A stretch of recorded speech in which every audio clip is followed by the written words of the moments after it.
Hi, I'm Reynold C. Padagas. My students usually call me Sir P or Dr. P, and I'm currently connected with the university for almost 14 years now and was designated as a university researcher. Currently, I'm working with the College of Nursing and Health Sciences, and I teach professional nursing courses.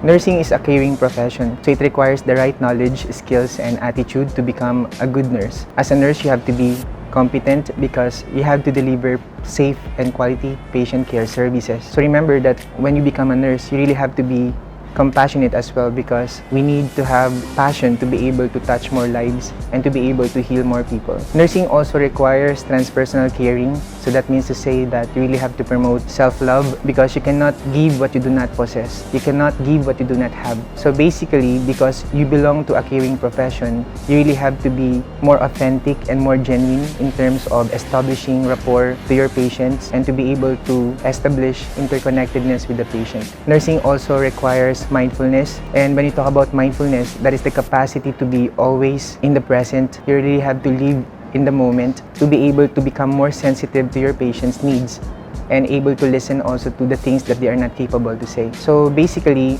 Simone Roach once said that when you become a nurse, you really have to be both competent and compassionate. When you are competent but you lack the compassion, that is considered as brutal in the nursing world. When you are compassionate but you are not competent, that is considered irresponsibility. So basically, competence and compassion must go along with each other to be able to be a good nurse. And why nursing? Because the world needs for more caring nurses. We need to make Philippine professional nursing as the best for every Filipino and to be the choice of the world. I also do exactly what other teachers do. Basically, I have to come prepared in class and I have to make sure I come on time, and I usually check attendance because it's important for me that my students are regularly monitored in terms of their attendance. I also do regular academic counseling so that students will be given honest feedback with regard to their academic performance. And of course, learn to recognize also small achievements, because for me, students really need to be recognized, especially when they get to achieve something, because in that way, they'll be able to increase also their level of self-esteem or confidence to be able to perform better the next time. So I think as a teacher, it's important that you really have to motivate your students so that they become the best of who they can be.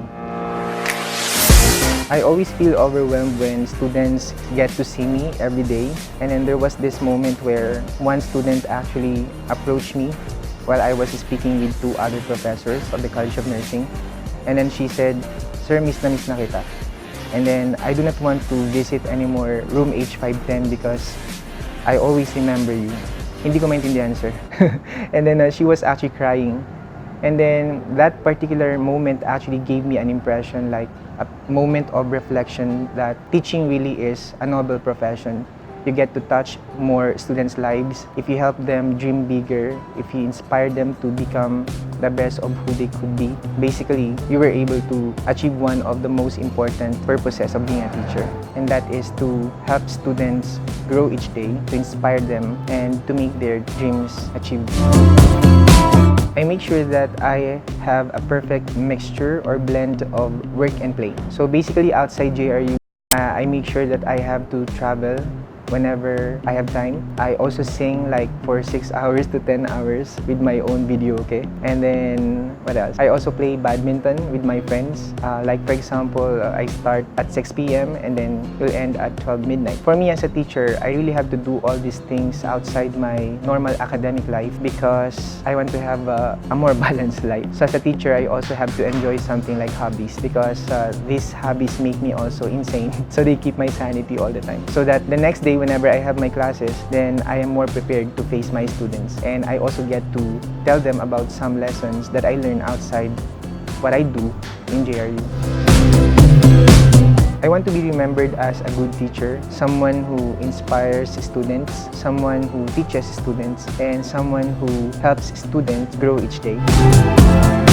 Jose Rizal University has been ever supportive of all my endeavors. The president and the entire administration made me feel that I belong to a beautiful family. JRU has been very caring to me and very kind at the same time. So I'm looking forward to stay here in JRU for the rest of my teaching career.